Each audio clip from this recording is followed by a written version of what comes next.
আসসালামু আলাইকুম, সবাই কেমন আছেন? আশা করি আলহামদুলিল্লাহ সবাই ভালো আছেন। আমিও আলহামদুলিল্লাহ অনেক ভালো আছি। তো আজকে টমেটো দিয়ে পোয়া মাছ ভুনা করে দেখাবো। তো সবার প্রথমে আমি এখানে লবণের ছিটা দিয়ে দিয়েছি। এখন এক এক করে মাছগুলো দিয়ে দিচ্ছি। এই মাছটা আমাদের বরিশালের ভাষায় আমরা পোমা বা পোয়া মাছ বলি। আমার বাসায় হচ্ছে বিশেষ করে আমার মা খালামণি খেতে খুব পছন্দ করে। আর মাছটা রান্না করতে গেলে আমার মধ্যে ভয় কাজ করে। ভয় কাজ করার একটাই কারণ হচ্ছে মাছটা ঠিকমতো উল্টানো যায় না, অনেক সময় ভেঙে যায়।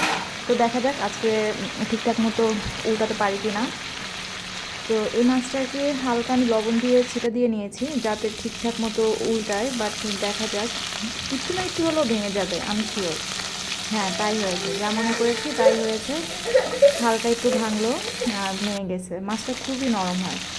তো যাই হোক, এভাবে হালকা করে ভেজে নিলাম। এখন এক সাইড ভাজা হয়ে যাওয়ার পরে অপর সাইডেও আমি হালকা ভেজে তুলে নিচ্ছি। এবার মাছ ভাজার তেলে আমি একটু অল্প পরিমাণ তেল অ্যাড করে দিয়েছি। এবার কেটে রাখা বেশ কিছু পেঁয়াজ কুচি আমি দিয়ে দিয়েছি। পেঁয়াজটাকে আমি হালকা বাদামি কালার করে ভেজে নেব।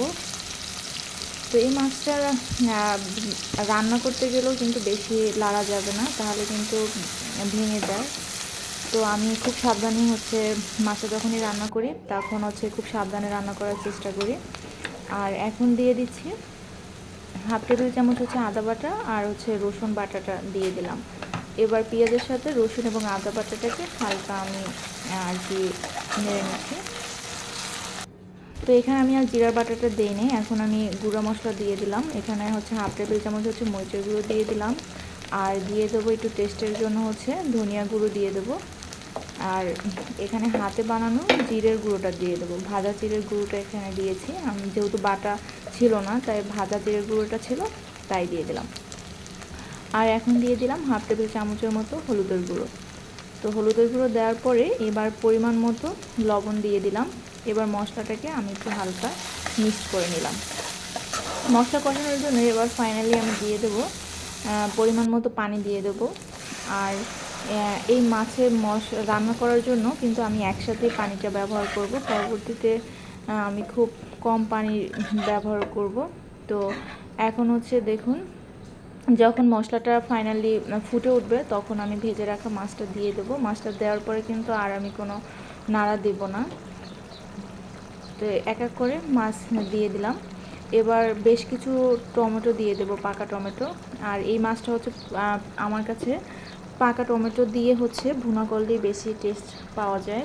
তো আমি বেশ কিছু পাকা টমেটো এখানে দিয়ে দিয়েছি, প্রায় 4টার মতো টমেটো এখানে দিয়ে দিচ্ছি। আর কিন্তু কোনো অতিরিক্ত পানি ব্যবহার করব না। এখন আমি চুলার আঁচটাকে মিডিয়াম করে দেব। আর এখন আস্ত 5টা কাঁচামরিচ মাঝখান থেকে চিড়ে দিয়ে দিলাম। মাঝখানে মাছটা এক সাইড অপর সাইড উল্টিয়ে দেবো যাতে মশলা ঠিক মতো মাছের মধ্যে প্রবেশ করে। তো এখন সবার ফাইনালি দেখুন একটা মাখা মাখা হয়ে গেছে। আর সবার লাস্টে আমি ধনিয়া পাতা, কেটে রাখা ধনিয়া পাতা দিয়ে দিলাম খুব সুন্দর একটা ফ্লেভারের আসার জন্য।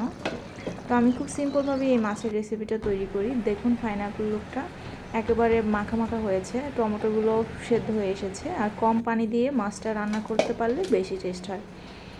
তো মাছটা রান্না করার সাথে সাথেই গরম ভাতের সাথে খেয়ে নিলাম। আর মাছটা আসলে খুব মজার হয়। তো এভাবে আমি সিম্পলভাবে ভুনা করি। তো গরম গরম ভাতের সাথে খেতে আসলে খুব মজার হয়েছিল। তো সবাই ভালো থাকবেন, সুস্থ থাকবেন। আল্লাহ হাফেজ।